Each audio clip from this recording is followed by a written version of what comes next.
Hello, जय हिंद, वंदे मातरम। दोस्तों कैसे हैं आप सभी। दोस्तों आपके सीईटी एग्जाम के लिए एग्जाम में हूबहू छपने जैसे कुल 150 प्रश्नों का मॉडल पेपर इस वीडियो में हम देखने वाले हैं। तो वीडियो में एंड तक बने रहना और एंड में हमें कमेंट करके ज़रूर बताना कि आपके इनमें से कितने क्वेश्चन राइट हुए हैं। और सबसे पहले वीडियो को लाइक करके चैनल को सब्सक्राइब कर लेना ताकि आपको ऐसे ही इंपॉर्टेंट क्वेश्चन आंसर हमारे चैनल से मिलते रहें। तो वीडियो शुरू करते हैं। आपका पहला क्वेश्चन है, भारत के निम्नलिखित राज्यों में से कौन सा रबर का उत्पादन नहीं करता है। रबर का उत्पादन इनमें से कौन सा राज्य नहीं करता है, आपको बताना है। राइट आंसर क्या होगा, क्या हो जाएगा।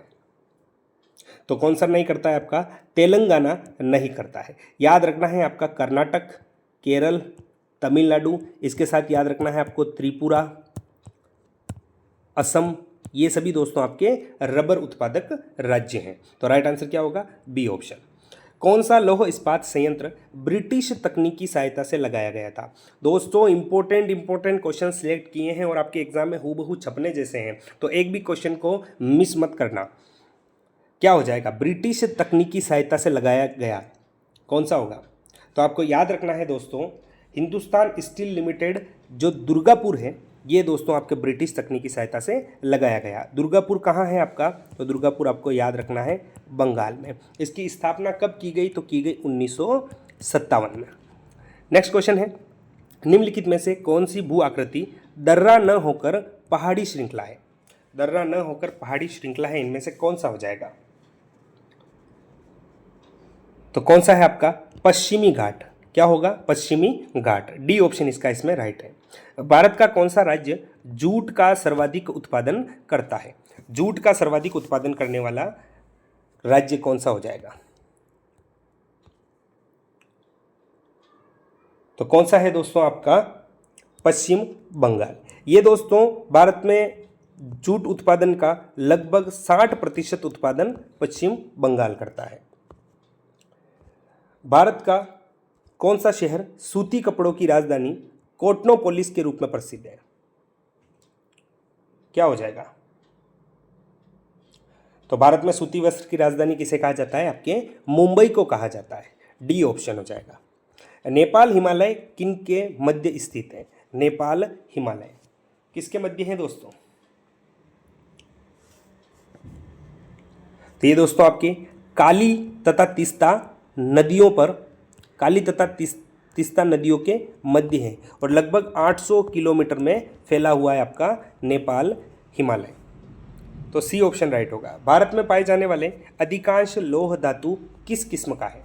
जो अधिकांश लौह धातु है दोस्तों किस किस्म का होगा, किस किस्म का पाया जाता है, तो ये पाया जाता है आपके हेमेटाइट। कौन सा है, हेमेटाइट। मैकमोहन रेखा किसके बीच सीमांकन करती है। मैकमोहन रेखा दोस्तों भारत व पाकिस्तान की आपको पता है कौन सी है, रेड क्लिप रेखा। कौन सी है, रेड क्लिप रेखा। भारत व बांग्लादेश की कौन सी है, तो 3 बीघा गलियारा। 3 बीघा गलियारा। और मैकमोहन रेखा तो ये भारत व चीन के बीच है। बी ऑप्शन आपका राइट होगा। हर क्वेश्चन के साथ जो एक्स्ट्रा क्वेश्चन बनेंगे दोस्तों वो भी बता के चलूंगा ताकि आपके ज़्यादा से ज़्यादा क्वेश्चन कवर हो सके। भारत का सबसे कम जनसंख्या घनत्व वाला राज्य, सबसे कम जनसंख्या घनत्व वाला, ऐसे ही क्वेश्चन आते हैं दोस्तों एग्जाम में। तो कौन सा हो जाएगा, सबसे कम जनसंख्या घनत्व आपके अरुणाचल प्रदेश में। पूछ लिया जाए जनघनत्व आपके तो 17 होगा। सबसे ज़्यादा पूछ लिया जाए तो सबसे ज़्यादा किसका है, आपके बिहार का। कितना है, 1106। अगला क्वेश्चन है आपका, साइलेंट वैली किस राज्य में स्थित है। साइलेंट वैली ये किस राज्य में है दोस्तों, तो साइलेंट वैली आपके केरल में। कहाँ, केरल में। भीम सागर परियोजना किस जिले में स्थित है। भीम सागर परियोजना, तो भीम सागर परियोजना आपकी झालावाड़ में है। आपसे पूछ लिया जाए किस नदी पर, तो ये आपकी परवन नदी पर बनी हुई है आपके भीम सागर परियोजना। निम्नलिखित में से किस जनगणना वर्ष में वर्तमान राजस्थान में न्यूनतम जनसंख्या वृद्धि दर्ज की गई है। क्या हो जाएगा। तो राइट आंसर क्या होगा आपका, वर्ष 2011 में। राजस्थान में गैर परंपरागत ऊर्जा विकास की शीर्ष संस्था है। गैर परंपरागत ऊर्जा विकास की शीर्ष संस्था कौन सी हो जाएगी? तो कौन सी है आपकी? अक्षय ऊर्जा निगम, राजस्थान अक्षय ऊर्जा निगम। इसकी स्थापना पूछ ली जाए तो वर्ष 2002 में, और इसका मुख्यालय पूछ लिया जाए तो कहाँ है आपका? जयपुर में। 2011 की जनगणना के अनुसार राजस्थान का लिंगानुपात कितना है? राजस्थान का लिंगानुपात कितना हो जाएगा? तो आपका कितना है? 928, यानी कि 1000 पुरुषों पर महिलाओं की संख्या आपका लिंगानुपात कहलाती है। क्या दोस्तों? 1000 पुरुषों पर जो महिलाओं की संख्या है ये आपका लिंगानुपात कहलाती है। जवाई बांध किस जिले में है? जवाई बांध,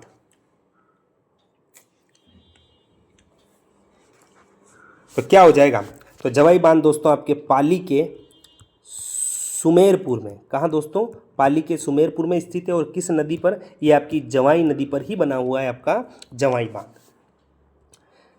नेक्स्ट है आपका अरावली पर्वतीय प्रदेश की विभिन्न श्रेणियों को आरोही क्रम में व्यवस्थित कीजिए। आरोही यानी कि क्या हो जाएगा? बढ़ता हुआ क्रम। क्या होगा? तो क्या होगा आपका राइट आंसर? इसका राइट आंसर हो जाएगा दोस्तों आपका बी ऑप्शन इसका राइट होगा। क्या होगा दोस्तों? बी ऑप्शन इसका राइट आंसर हो जाएगा। तारागढ़ कितनी है? 873। इसके बाद में दोस्तों आपकी सज्जनगढ़ कितनी है? 938। दिलवाड़ा कितनी है आपकी? 1442 मीटर। और शेर कितनी है आपकी? 1597 मीटर। इस क्वेश्चन से दोस्तों एक क्वेश्चन भी आप याद रखना। शेर जो है इसकी ऊंचाई कितनी है? 1597 मीटर। कितनी दोस्तों? 1597 मीटर। और महाराणा प्रताप की जो मृत्यु हुई थी दोस्तों वे भी आपके 1597 ईस्वी में हुई थी। महाराणा प्रताप कौन थे? शेर थे। तो आपको ये सारी चीज़ें इनसे कनेक्ट करके पढ़नी है, ज़्यादा आपको याद रहेगा। पचपदरा स्थित रिफाइनरी का उद्घाटन कब किया गया? पचपदरा रिफाइनरी का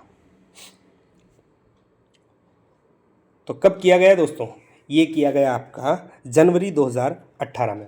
आपको याद रखना है दोस्तों HPCL और राजस्थान की ये संयुक्त परियोजनाएं हैं।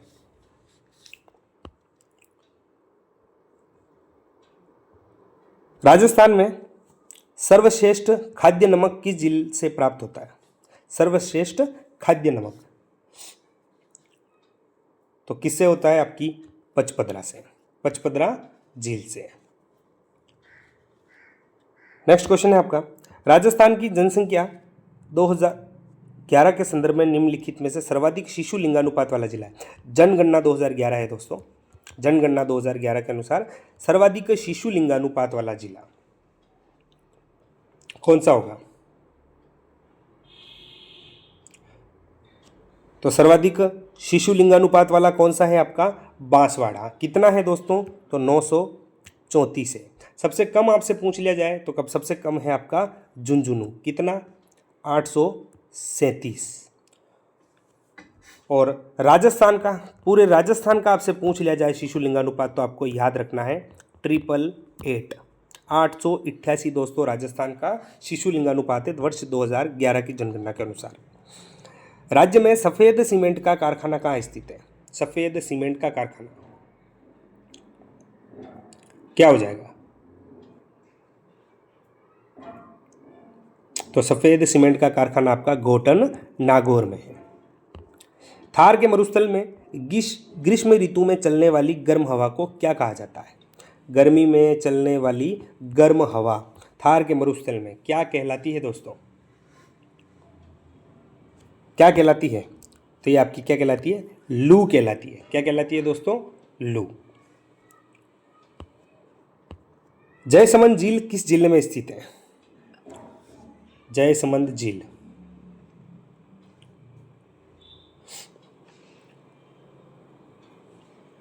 तो जयसमंद झील कहाँ स्थित है आपकी? सलूम्बर जिले में। कहाँ है आपकी? सलूम्बर जिले में, आपको याद रखना है। ऑप्शन में नहीं था, पहले का क्वेश्चन छपा हुआ है। सलूम्बर में आती है वर्तमान में, पहले कहाँ थी? उदयपुर में।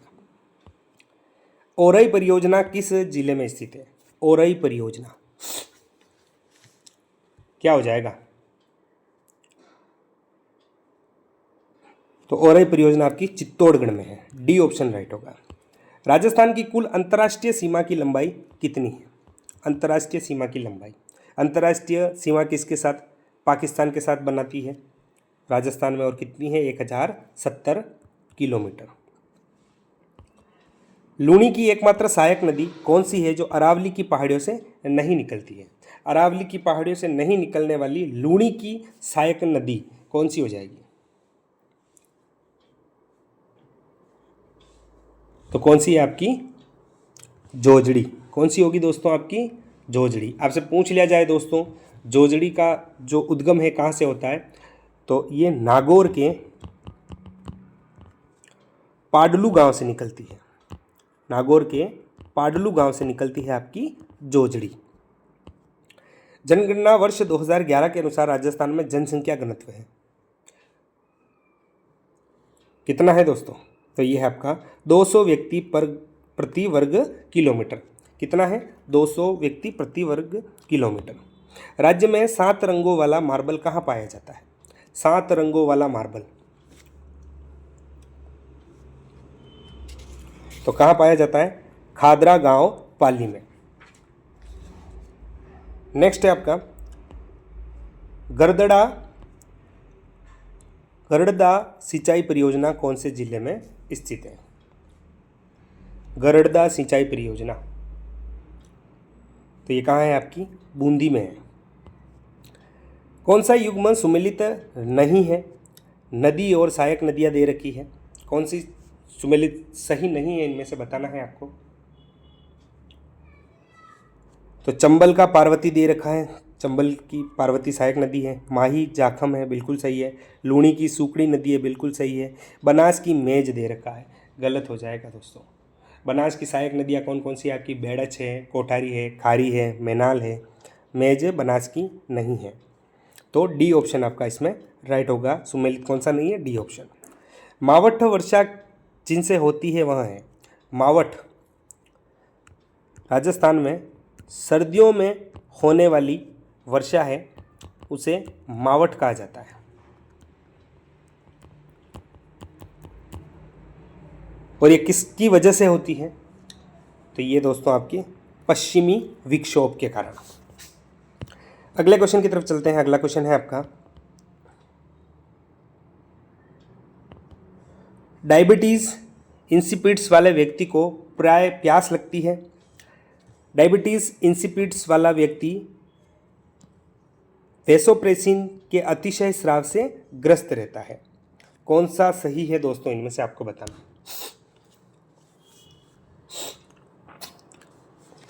क्या हो जाएगा?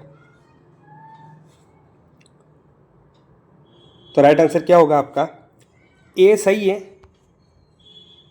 किंतु आर गलत है। किस में है? ए सही है किंतु आर गलत है, सी ऑप्शन में। सी ऑप्शन आपका राइट होगा। अगला है रुधिर में वसा पदार्थ का संचरण निम्नलिखित में से किस रूप में होता है? वसा पदार्थ का संचरण रक्त में किस रूप में होता है दोस्तों? तो किसके रूप में? आपके लाइपोप्रोटीन के रूप में होता है। चावल की फसल के लिए जैव उर्वरक का कार्य निम्नलिखित में से कौन सा जीव कर सकता है? किसके लिए? चावल की फसल के लिए। तो कौन सा करता है दोस्तों? तो कौन सा करता है आपका? नील हरित शैवाल। कौन सा करता है? नील हरित शैवाल। अगला है हाइड्रोजन पेरोक्साइड के उपयोग हैं। उपयोग दे रखे हैं दोस्तों, गाव धोने, कान साफ करने इत्यादि में, काले कपड़े, पुराने तेल चित्रों का रंग उभारने में, कपड़ों के धब्बे साफ करने में, जल की कठोरता दूर करने में। तो कौन कौन से उपयोग है दोस्तों आपके हाइड्रो पेरोक्साइड में? इनमें से कौन कौन से होंगे? क्या हो जाएगा? तो राइट आंसर क्या होगा दोस्तों? गाँव धोने व कान साफ करने में, काले कपड़े पुराने तेल चित्रों को रंग उभारने में और कपड़ों के धब्बे साफ करने में। ये तीनों ही दोस्तों कार्य हैं आपके हाइड्रोजन पेराऑक्साइड के। लेकिन दोस्तों आपको याद रखना है, जल की कठोरता दूर करने में कौन सा काम आता है, तो ये आता है आपका सोडियम कार्बोनेट। क्या आता है, आपसे क्वेश्चन पूछ लिया जाए कि जल की कठोरता दूर करने के लिए किसका उपयोग किया जाता है, तो सोडियम कार्बोनेट का किया जाता है। और हाइड्रोजन पेराऑक्साइड के लिए ये तीनों ऑप्शन आपको याद रखने हैं। अगला क्वेश्चन है आपका, द्वितीय विश्व युद्ध में रासायनिक हथियार के रूप में प्रयोग किया गया था। राइट आंसर क्या होगा, द्वितीय विश्व युद्ध में कौन सा किया गया था दोस्तों, रासायनिक हथियार के रूप में ल्यूसाइड। कौन सा किया गया था आपका, ल्यूसाइड। और ये क्या करता है दोस्तों ल्यूसाइड, तो ल्यूसाइड दोस्तों एक रंगहीन और गंधहीन तेलीय द्रव है और इसकी वजह से दोस्तों आपके त्वचा और आंखों पर फफोले हो जाते हैं। तो इसे रासायनिक हथियार के रूप में प्रयोग किया गया था द्वितीय विश्व युद्ध में। अगला क्वेश्चन है, निम्नलिखित में से कौन सा कथन कंपोज्ड के संदर्भ में सही नहीं है। कंपोस्ट के संदर्भ में सही नहीं है, कथन पढ़ते हैं। इसमें जैव निम्नीकरण कचरे का अपघटन गड्ढे में होता है। गड्ढों में अवशिष्ट पदार्थों के निम्नीकरण की प्रक्रिया को केंचुए धीमा कर देते हैं। निम्नीकृत होने वाले पदार्थों में कृषि अपशिष्ट पदार्थ जैसे पशुओं का मलमूत्र, गोबर, सब्जियों के अवशिष्ट आदि होते हैं।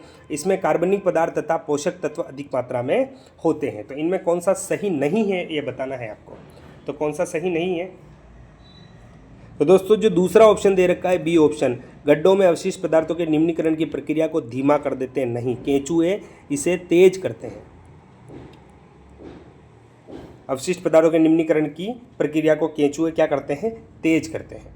तो बी ऑप्शन आपका इसमें राइट होगा। हीमोग्लोबिन के बारे में निम्नलिखित कथनों पर विचार कीजिए। यह रक्त को लाल रंग प्रदान करता है। यह लोहयुक्त यौगिक है। इसमें रक्त में ऑक्सीजन का संचार करता है। उपयुक्त में से कौन से कथन सत्य है, क्या होगा, राइट आंसर क्या होगा दोस्तों इनमें से। तो दोस्तों ये जो तीनों ही कथन दे रखे हैं ये हीमोग्लोबिन के बारे में बिल्कुल सत्य कथन है। तो डी ऑप्शन राइट हो जाएगा आपका, उपयुक्त सभी। निम्नलिखित में से कौन सी कायिक प्रवर्धन की प्राकृतिक विधि नहीं है। कायिक प्रवर्धन की प्राकृतिक विधि, दोस्तों कायिक प्रवर्धन होता क्या है, तो उच्च वर्गीय पौधों के किसी भी कायिक भाग यानी जड़, तना, पत्ती, कलिकाएं आदि से जो नए पौधे बनने की प्रक्रिया है उसे कायिक जनन या कायिक प्रवर्धन कहते हैं। और इनमें से कौन सी विधि नहीं है आपको बतानी है, ग्राफ्टिंग। कौन सी दोस्तों, ग्राफ्टिंग। तो प्राकृतिक विधि नहीं है। ग्राफ्टिंग जो है दोस्तों ये क्या होती है, ये आपकी कृत्रिम विधि है।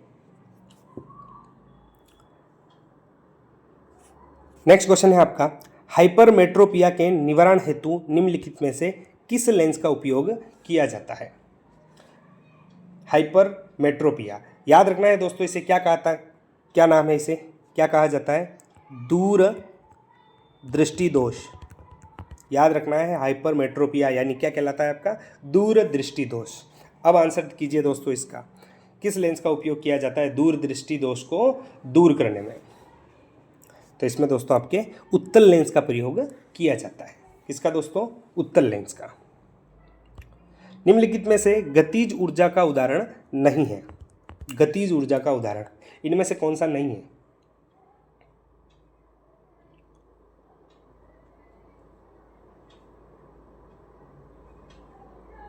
राइट आंसर क्या होगा,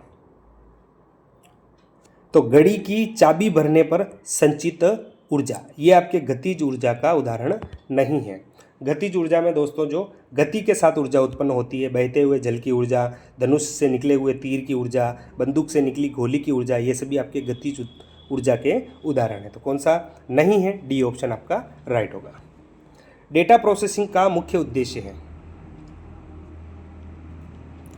डेटा प्रोसेसिंग का मुख्य उद्देश्य क्या होगा इनमें से, तो डेटा को मर्ज करना। क्या होगा दोस्तों, सॉरी दोस्तों, डेटा को उपयोगी बनाना। डेटा को उपयोगी बनाना डेटा प्रोसेसिंग का मुख्य उद्देश्य होता है। अगला क्वेश्चन है आपका, भाग दे रखे हैं दोस्तों, किससे संबंधित है आपको बताना है। मॉनिटर, मॉनिटर का क्या होगा दोस्तों आपका, एलईडी। इसके बाद दोस्तों प्रिंटर, तो प्रिंटर का प्रकार है एक लेज़र प्रिंटर। माउस, तो माउस दोस्तों ऑप्टिकल होते हैं। कीबोर्ड तो कार्टी, याद रखना है आपको। नेक्स्ट क्वेश्चन है आपका, निम्नलिखित में से कौन सी वेलोटाइल मेमोरी है, वोलेटाइल मेमोरी कौन सी होगी।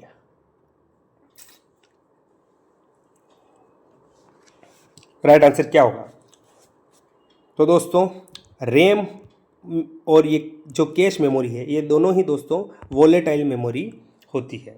वोलेटाइल मेमोरी क्या होता है दोस्तों, कि कंप्यूटर को बंद करने के बाद में उसमें जो डेटा होता है वह समाप्त हो जाता है, उस मेमोरी को दोस्तों वोलेटाइल मेमोरी कहते हैं। और रैम और कैश मेमोरी ये दोनों ही वोलेटाइल मेमोरी के उदाहरण हैं। एसक्यूएल है, एसक्यूएल क्या है दोस्तों,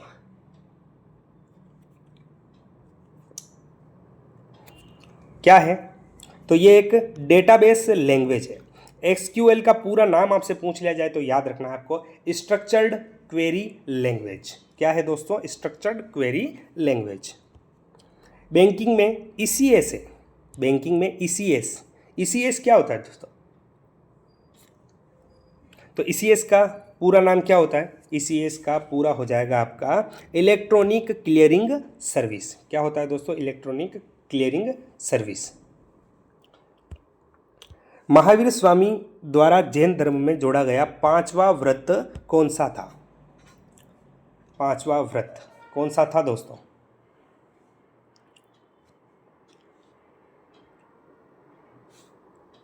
तो क्या हो जाएगा, ब्रह्मचर्य। चार और कौन से हैं दोस्तों, तो चार है आपके, अहिंसा, इसके बाद है सत्य, अस्तेय और अपरिग्रह, अपरिग्रह, और पांचवा है आपका ब्रह्मचर्य। तो बी ऑप्शन आपका राइट होगा। किसके द्वारा जोड़ा गया, महावीर स्वामी द्वारा। रविंद्रनाथ टैगोर ने अपनी नाइटहुड की उपाधि किस कारण से त्याग दी, नाइटहुड की उपाधि किसे मिली हुई थी आपके, रविंद्रनाथ टैगोर जी को, और ये किस कारण से त्याग दी थी, तो ये जलियांवाला बाग हत्याकांड के विरोध में कर दी थी। जलियांवाला बाग हत्याकांड कब हुआ आपका, तो याद रखना है आपको 13 अप्रैल 1919 को। भारत में अंग्रेजों से सहायक संधि पर सर्वप्रथम हस्ताक्षर करने वाला शासक कौन था, सहायक संधि पर, सहायक संधि का जन्मदाता किसे कहा जाता है, आपको याद रखना है वेलेजली को। एग्जाम में क्वेश्चन पूछ लिया जाए, सहायक संधि का जन्मदाता वेलेजली कहलाता है। और दोस्तों किसने सर्वप्रथम हस्ताक्षर किए थे, तो हैदराबाद का निजाम। सी ऑप्शन आपका राइट होगा। निम्नलिखित में से किसकी मृत्यु चौगान खेलने के दौरान हुई थी, चौगान खेलने के दौरान, तो किसकी हुई थी, कुतुबुद्दीन ऐबक। कौन दोस्तों, कुतुबुद्दीन ऐबक। ये दोस्तों गुलाम वंश का पहला शासक था, गुलाम वंश का प्रथम शासक था। और इसकी मृत्यु कब हुई, तो आपको याद रखना है 1210 ईस्वी में। किस अभिलेख को यह प्रमाणित होता है कि चंद्रगुप्त मौर्य का प्रभाव पश्चिमी भारत पर भी था, किस अभिलेख से पता चलता है दोस्तों, तो ये पता चलता है आपके रुद्रदामन का जूनागढ़ शिलालेख। क्या दोस्तों, रुद्रदामन का जूनागढ़ शिलालेख। कछवाहों की प्रारंभिक राजधानी थी, कछवाह कौन सी थी दोस्तों, जो जयपुर के शासक थे वो थे कछवाहा, और इनकी प्रारंभिक राजधानी कौन सी थी, तो ये थी आपकी दौसा। कौन सी थी दोस्तों आपकी, दौसा। सी ऑप्शन राइट होगा। अर्ली हिस्ट्री ऑफ इंडिया पुस्तक में किस इतिहासकार ने राजपूतों की उत्पत्ति को विदेशी जाति के संदर्भित किया है, किसने किया है दोस्तों, तो दोस्तों वी.ए. स्मिथ ने, वी.ए. स्मिथ ने दोस्तों विदेशी जाति से संदर्भित किया है। विदेशी जाति कौन सी, हूण। तो वी.ए. स्मिथ के द्वारा क्या कहा गया है आपके, राजपूतों को हूणों की संतान बताया है। रणथंभौर के चौहान वंश का संस्थापक था। रणथंभौर के चौहान वंश। तो दोस्तों जो तराइन का दूसरा युद्ध हुआ था आपका, कब हुआ था तराइन का दूसरा युद्ध? तो 1192 में।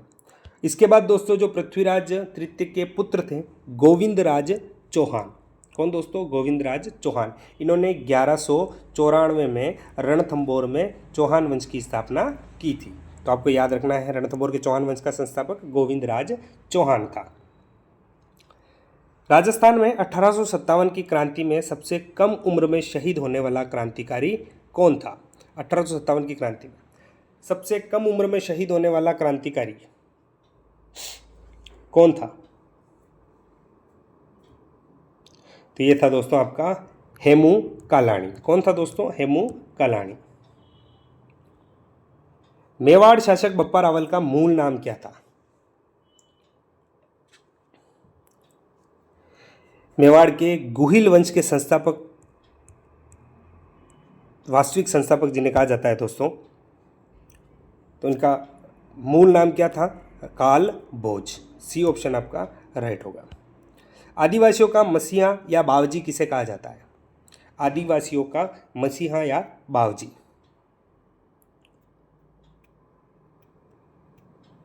तो ये थे मोतीलाल तेजावत। मोतीलाल तेजावत के बारे में अगर पूछ लिया जाए आपसे तो इनका जन्म कोलियारी गांव उदयपुर में हुआ था। इन्हें आदिवासियों का मसीहा बावजी कहा जाता है और इन्होंने ही दोस्तों आपके एक ही आंदोलन या जिसे बहुमत आंदोलन कहा जाता है इसका नेतृत्व किया था। किस क्रांतिकारी ने अपना नाम बदलकर अमरदास वैरागी रख दिया? अमरदास वैरागी, किस क्रांतिकारी ने नाम बदला था अपना?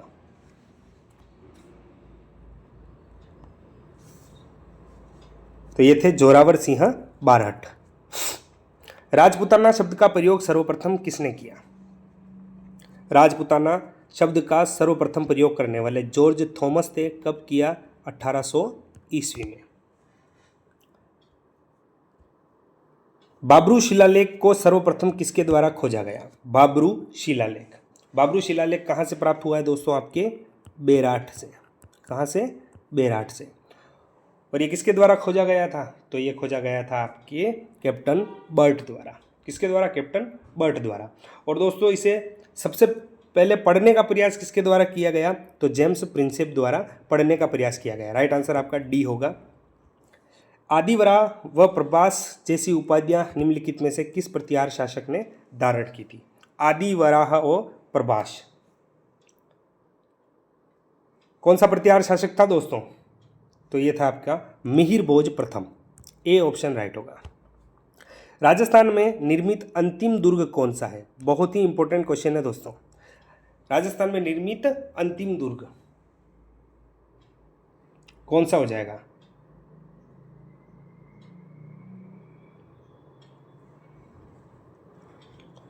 तो क्या हो जाएगा? मोहनगढ़।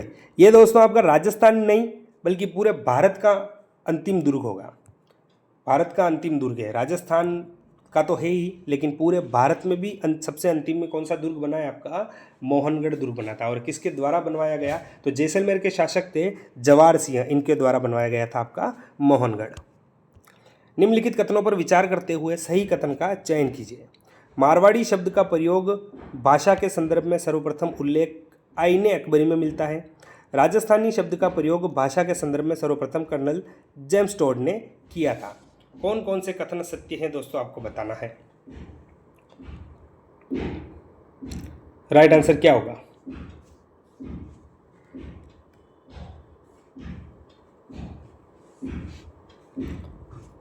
तो दोस्तों केवल एक, केवल पहला जो कथन है यह सही होगा। राजस्थानी शब्द का प्रयोग भाषा के संदर्भ में सबसे पहले किसके द्वारा किया गया था? तो वो थे दोस्तों आपके जॉर्ज अब्राहम ग्रियर्सन। कौन थे दोस्तों? George Abraham Grierson. बम नृत्य किस क्षेत्र का प्रसिद्ध है? बम नृत्य किस क्षेत्र का है दोस्तों? तो ये दोस्तों अलवर भरतपुर का है। क्यों किया जाता है दोस्तों? ये नई फसल आने की खुशी में पुरुषों द्वारा नगाड़ों पर किया जाता है। वाद्य यंत्र है नगाड़े, इन पर किया जाता है, नगाड़ों की ताल पर किया जाता है। कजली तीज प्रसिद्ध है। कजली तीज, कजली तीज मनाई कब जाती है दोस्तों? तो ये मनाई जाती है आपके भाद्रपद कृष्ण तृतीया को। और कजली तीज का त्यौहार कहाँ प्रसिद्ध है? आपका बूंदी में। सी ऑप्शन आपका राइट होगा। याद रखना है, कजली तीज को आपके बूढ़ी तीज, बड़ी तीज या सातुड़ी तीज भी कहा जाता है। क्या क्या दोस्तों? बड़ी तीज, बूढ़ी तीज या सातुड़ी तीज भी कहा जाता है आपके कजली तीज को। निम्नलिखित में से किस हवेली में विश्व की सबसे बड़ी पगड़ी रखी हुई है? विश्व की सबसे बड़ी पगड़ी किस हवेली में रखी गई है? ये रखी गई है आपकी बागोर हवेली में। कहाँ दोस्तों? बागोर हवेली में। और बागोर हवेली कहाँ है दोस्तों? आपके उदयपुर में। निम्नलिखित में से किस संप्रदाय में 42 नियम है? 42 नियम। विष्णु संप्रदाय में कितने हैं दोस्तों? आपके 29। और 42 किस में है आपके? तो 42 किस में हो जाएंगे? आपके चरणदासी में। आपको कमेंट करके बताना है जसनाती संप्रदाय में कुल कितने नियम हैं। कालीबाई का स्मारक किस झील के किनारे बना हुआ है? कालीबाई का स्मारक,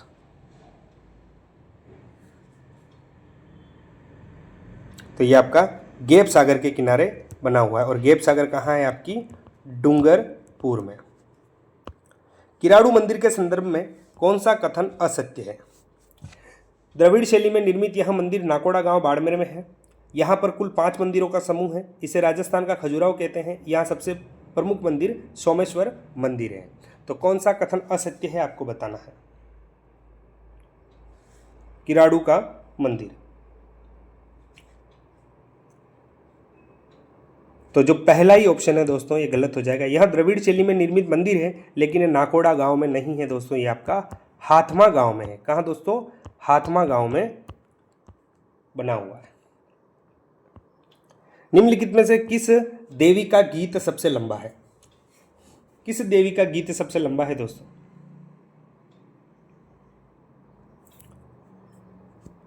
तो किसका है? आपका जीण माता।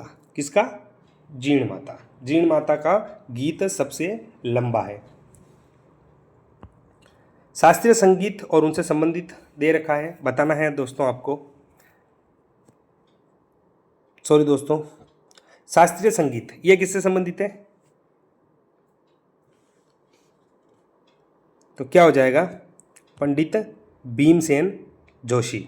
इसके बाद शहनाई वादक, तो शहनाई वादक कौन हो जाएंगे? उस्ताद बिस्मिल्लाह खां।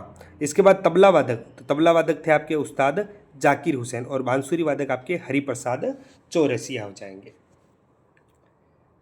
नेक्स्ट है आपका कन्हैयालाल सेठिया को किस रचना के कारण साहित्य अकादमी का पुरस्कार मिला? किस रचना के कारण मिला दोस्तों? तो कौन सी थी रचना आपकी? राइट आंसर क्या होगा? लीलटांस। कौन सी होगी? आपके लीलटांस। निम्नलिखित में से कौन सी बोली जयपुर क्षेत्र में नहीं बोली जाती है? जयपुर क्षेत्र में नहीं बोली जाने वाली बोली इनमें से कौन सी हो जाएगी?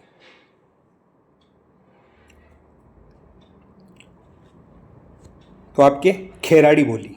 खेराड़ी बोली दोस्तों आपके जयपुर क्षेत्र में नहीं बोली जाती है। खेराड़ी कहाँ बोली जाती है दोस्तों? खेराड़ी दोस्तों क्या है? आपके ढूंढाड़ी और मेवाड़ी और हाड़ौती का मिश्रण है। मेवाड़ी प्लस हाड़ौती का मिश्रण है आपका खेराड़ी बोली।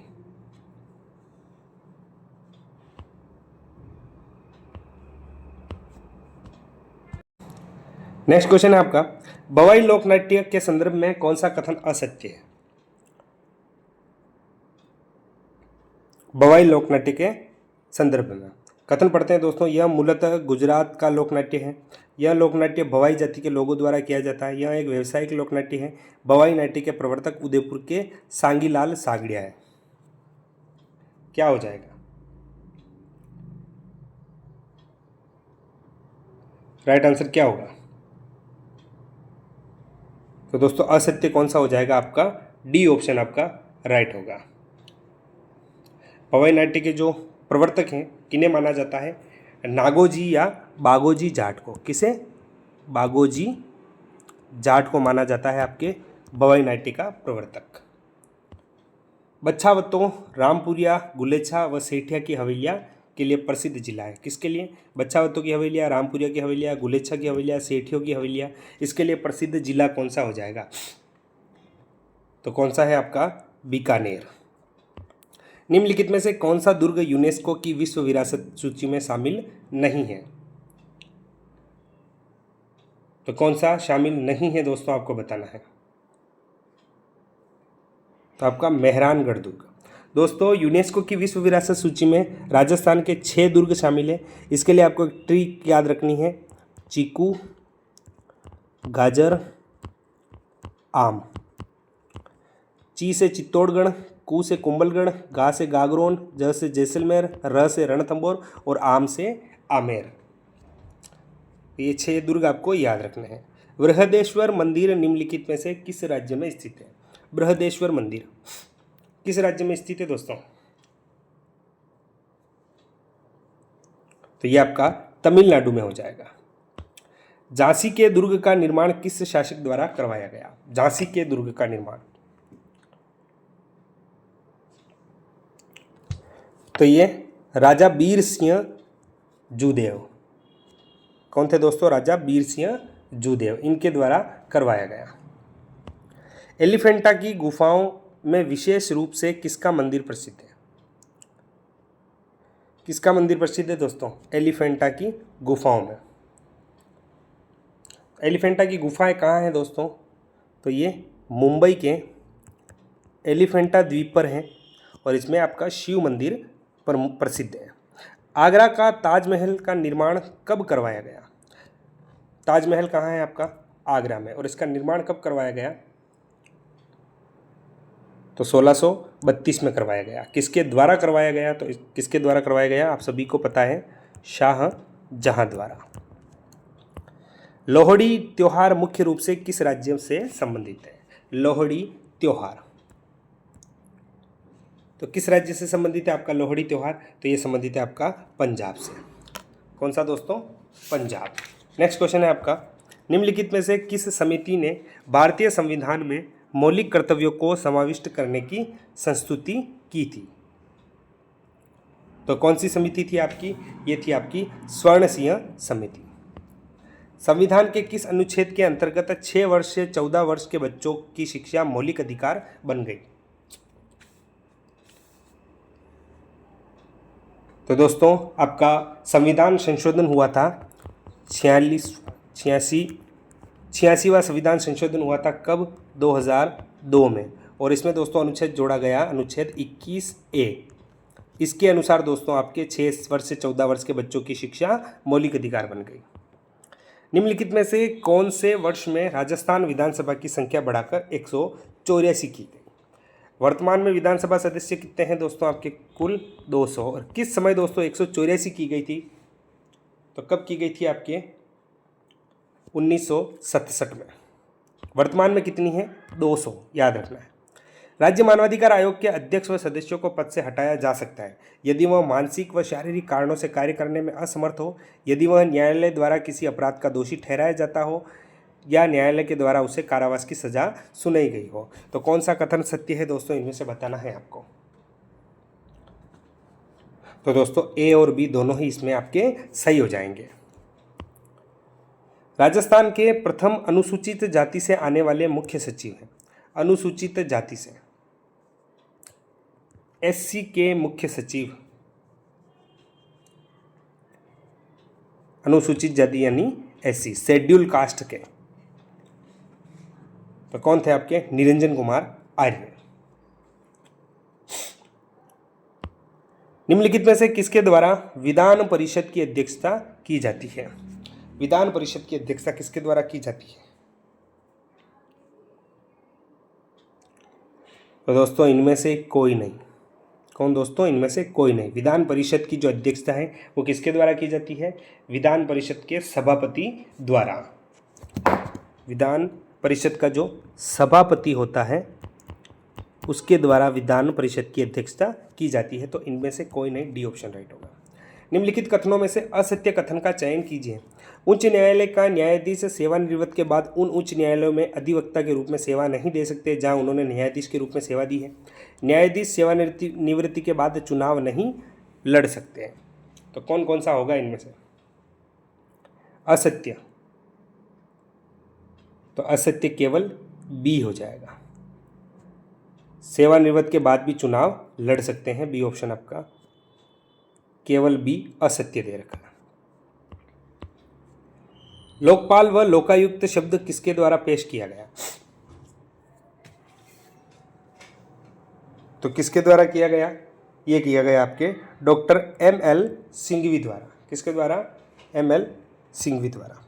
राज्य सूचना आयोग वार्षिक रिपोर्ट प्रस्तुत करता है। तो किसे प्रस्तुत करता है? ये आपका राज्यपाल को। प्रत्येक राज्य में एक उच्च न्यायालय होगा, किस अनुच्छेद में उल्लेखित है? उच्च न्यायालय होगा किससे संबंधित है? तो हाई कोर्ट से संबंधित अनुच्छेद कौन सा है आपका? 214। सी ऑप्शन आपका राइट होगा। निम्नलिखित में से कौन सा एक साख नियंत्रण का गुणात्मक उपकरण है? क्या होगा? तो मार्जिन आवश्यकताएं। निम्नलिखित में से कौन सी राष्ट्रीय आय के मापन की समस्या है? राष्ट्रीय आय के मापन की समस्या, दोहरी गणना, समावेश की समस्या, त्रुटिपूर्ण अभिलेख, ये सभी दोस्तों आपके राष्ट्रीय आय के मापन की समस्या है। निम्न में से कौन सा गरीबी का कारण नहीं है? गरीबी का कारण इनमें से कौन सा नहीं है? सामाजिक समावेश, ये आपके गरीबी का कारण नहीं है। ऋणग्रस्तता, बेरोजगारी, आर्थिक असमानता, ये सभी आपके गरीबी के कारण हैं। राज्य में कृषकों को उन्नत कृषि की आपूर्ति सुनिश्चित करने तथा उन्हें उपज का उचित मूल्य दिलाने में प्रयासरत शीर्ष संस्था है। कौन सी है? तो आपके राजफेड हो जाएगी। कौन सी दोस्तों? आपके राजफेड होगी। राजफेड का दोस्तों गठन कब किया गया? तो याद रखना है आपको 26 नवंबर 1957 को। कहाँ किया गया? जयपुर में। इंदिरा गांधी मातृत्व पोषण योजना निम्नलिखित में से किस जिले से प्रारंभ नहीं हुई? किस जिले से प्रारंभ नहीं हुई दोस्तों? तो ये आपकी जोधपुर से प्रारंभ नहीं हुई। डी ऑप्शन आपका राइट होगा। राज्य साक्षरता मिशन प्राधिकरण का गठन किस वर्ष किया गया?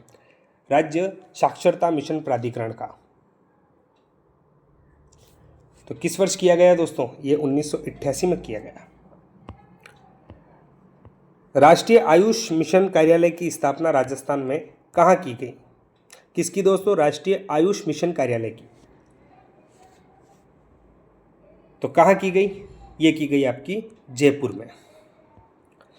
भारत सरकार द्वारा स्थापित हथकरघा प्रशिक्षण का केंद्र भारतीय हथकरघा प्रौद्योगिकी संस्थान राजस्थान के किस नगर में स्थित है? दोस्तों किसका केंद्र है ये? हथकरघा प्रशिक्षण का केंद्र। कौन सा? भारतीय हथकरघा प्रौद्योगिकी संस्थान। नाम याद रखना है दोस्तों इसका। और ये किस नगर में है, यानी किस जिले में हो जाएगा? जोधपुर में। राजस्थान इको टूरिज्म नीति कब जारी की गई? इको टूरिज्म नीति, तो राजस्थान में पर्यटन को बढ़ावा देने के लिए इको टूरिज्म जो नीति है ये जारी की गई दोस्तों आपकी जुलाई 2021 में। प्रियदर्शिनी इंदिरा गांधी महिला सशक्तिकरण योजना का शुभारंभ कब किया गया?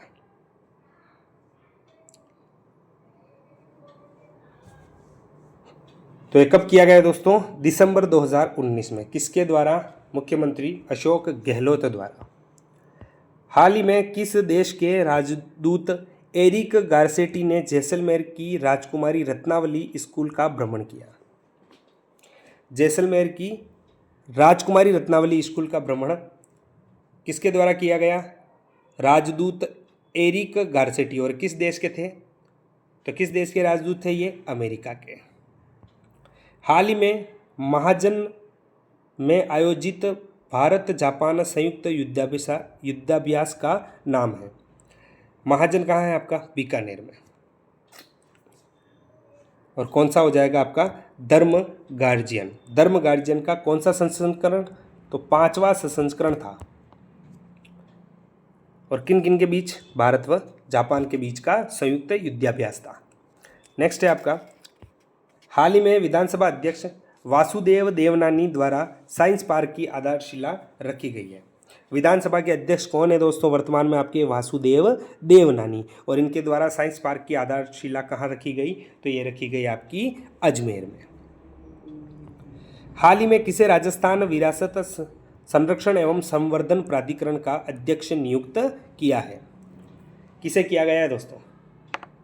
तो ये किया गया है आपके ओकार सिंह लखावत को। किसे दोस्तों? ओकार सिंह लखावत को। हाल ही में राजस्थान राज्य सड़क विकास और निर्माण लिमिटेड के चेयरमैन का पदभार किसने संभाला है?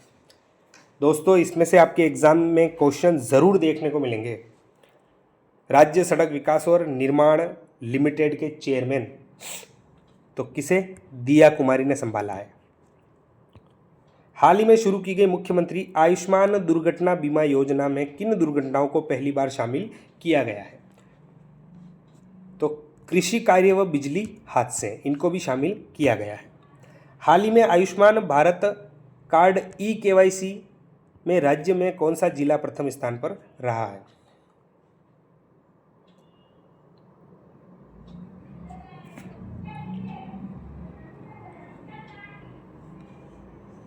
तो कौन सा रहा है दोस्तों? आपका नीम का थाना। कौन सा रहा है? नीम का थाना। हाल ही में राष्ट्रपति द्रौपदी मुर्मू राष्ट्रीय संगीत नाटक अकादमी पुरस्कार 2023 से सम्मानित मोइनुद्दीन खान किस लोकवाद्य यंत्र से सम्मानित है? किसके द्वारा किया गया? राष्ट्रपति द्रौपदी मुर्मू द्वारा। और कौन सा? राष्ट्रीय संगीत नाटक अकादमी पुरस्कार किसे मिला है दोस्तों? नाटक अकादमी पुरस्कार 2023 मोइनुद्दीन खान को। और किस लोकवाद्य यंत्र के संदर्भ में? आपके सारंगी में। क्वेश्चन कैसे भी पूछ लिया जा सकता है दोस्तों, प्रश्न को भी आपको ध्यान से पढ़ना है और उससे संबंधित सारे फैक्ट याद रखने हैं। हाल ही में दिल्ली में आयोजित पैरा वर्ल्ड कप 2024 में 10 metre air rifle SH1 category में स्वर्ण पदक जीतने वाली राजस्थान की महिला है। कौन सी है दोस्तों? तो कौन सी है? 10 मीटर एयर राइफल SH1 की कैटेगरी में मोना अग्रवाल ने दोस्तों आपका स्वर्ण पदक जीता है। हाल ही में पैराशूट वर्ल्ड कप 2024 में 2 रजत पदक जीतने वाले रुद्रांश खंडेलवाल का संबंध किस जिले से है? रुद्रांश खंडेलवाल, इन्होंने कितने जीते हैं दोस्तों? 2 रजत पदक जीते हैं। और इनका संबंध किस जिले से है?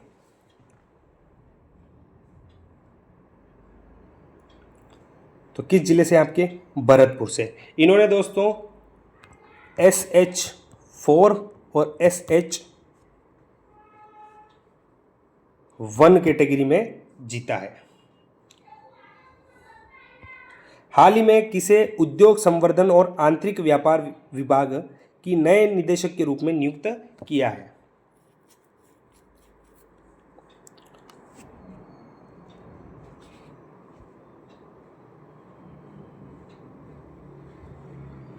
किसे नियुक्त किया है दोस्तों? तो ये किया है आपके प्रतिमा सिंह को।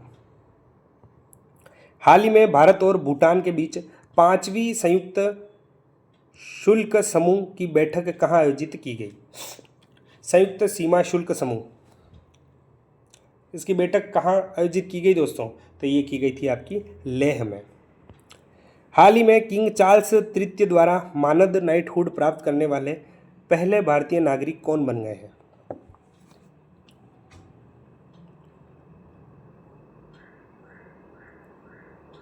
तो कौन बने हैं दोस्तों? आपके सुनील भारती मित्तल। दोस्तों ये किंग चार्ल्स तृतीय ये कहाँ के राजा हैं? तो ये हो जाएगा आपके ब्रिटेन के किंग है आपके चार्ल्स तृतीय। और नेक्स्ट है आपका, हाल ही में किस संगठन ने कोरोना वायरस के लिए नया नेटवर्क कोविनेट लॉन्च किया है? कोविनेट लॉन्च करने वाला कौन सा संगठन होगा? तो WHO वर्ल्ड हेल्थ ऑर्गेनाइजेशन। 33वीं सब जूनियर बालिका राष्ट्रीय कबड्डी प्रतियोगिता में स्वर्ण पदक किसने जीता है? 33वीं सब जूनियर बालिका राष्ट्रीय कबड्डी प्रतियोगिता में स्वर्ण पदक जीतने वाला कौन सा हो जाएगा आपका? तो किसने जीता है आपके? हरियाणा ने। किसने दोस्तों? हरियाणा ने जीता है। अंत्येष्टि शब्द का सही संधि विच्छेद है। अंत्येष्टि शब्द का सही संधि विच्छेद क्या होगा? तो अंत्यधन इष्टि। अंत्यधन इष्टि, इसमें कौन सी दोस्तों आपके गुण संधि है, आपको याद रखना है। समुच्चय शब्द में कौन सा उपसर्ग है? समुच्चय शब्द में कौन सा उपसर्ग है? तो समुच्चय का दोस्तों विग्रह क्या होगा? सम धन उच्च। तो कौन सा उपसर्ग हो जाएगा आपका? सम। सी ऑप्शन आपका राइट होगा। सर्वव्याप्त शब्द में प्रयुक्त समास है। सर्वव्याप्त, तो सर्वव्याप्त का समास विग्रह क्या होगा दोस्तों? तो सर्व में व्याप्त, और इसमें कौन सा समास है? अधिकरण तत्पुरुष समास। सगर्भा शब्द पर्यायवाची है। सगर्भा शब्द किसका पर्यायवाची है? सगर्भा यानी एक ही गर्भ का कौन होता है? बाई। ये ऑप्शन राइट होगा। सद्वा का विलोम शब्द है। सद्वा का विलोम शब्द क्या होता है दोस्तों? तो सद्वा का विधवा होता है। किसका दोस्तों? सद्वा का विधवा। दूसरे दोस्तों देख लेना है। सदोष का विलोम को क्या होगा? निर्दोष होता है। सुयोग का विलोम कुयोग होता है। सुरुति का विलोम कुरुति होता है। निम्नलिखित में से शुद्ध शब्द कौन सा है? शुद्ध शब्द बताना है दोस्तों, इनमें से कौन सा हो जाएगा? तो कौन सा है? प्रतिद्वंद। निम्नलिखित में से किस शब्द क्रम में शुद्ध वाक्य है? तो किस में आप हो जाएगा? तुम, सरिता और मैं खेलेंगे। बी ऑप्शन राइट होगा। जो कुछ नहीं जानता वाक्यांश के लिए सार्थक शब्द होगा। जो कुछ नहीं जानता उसके लिए सार्थक शब्द क्या हो जाएगा? जो कुछ नहीं जानता उसे क्या कहा जाएगा दोस्तों? अज्ञ या अज्ञानी। डी ऑप्शन राइट होगा। अपेंडिक्स का अर्थ है। अपेंडिक्स का अर्थ क्या होता है दोस्तों? तो क्या होगा? परिशिष्ट। क्या होगा? परिशिष्ट। 9, 2, 11 मुहावरे का अर्थ है। 9, 2, 11 मुहावरे का अर्थ क्या हो जाएगा? तो क्या होगा आपका? भाग जाना। क्या होगा दोस्तों? भाग जाना। तो ये थे दोस्तों इंपॉर्टेंट क्वेश्चन। कितने क्वेश्चन राइट हुए ज़रूर बताना। वीडियो अच्छा लगे तो लाइक करना और चैनल को सब्सक्राइब ज़रूर कर लेना। धन्यवाद।